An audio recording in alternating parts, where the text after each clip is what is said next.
Dans la troisième partie de l'amplification en classe A de ce transistor BC546B, je vais modifier la tension d'entrée du signal sinusoïdal.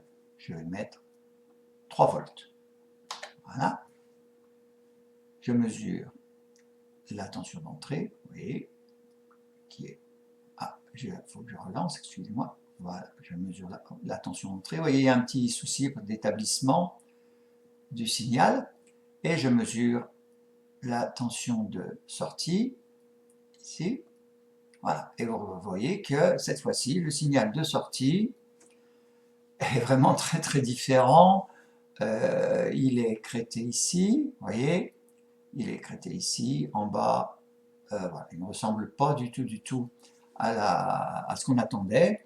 Donc vous voyez que l'amplification d'un transistor, elle n'est pas infinie.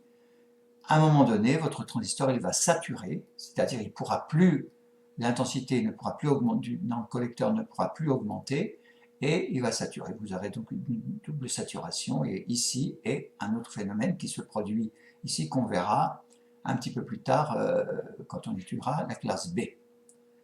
Voilà, donc je reviens, je vais mettre, j'avais 0,5 V, je vais mettre 1 volt, ok, je fais, voilà, et cette fois-ci, vous voyez, on a toujours une...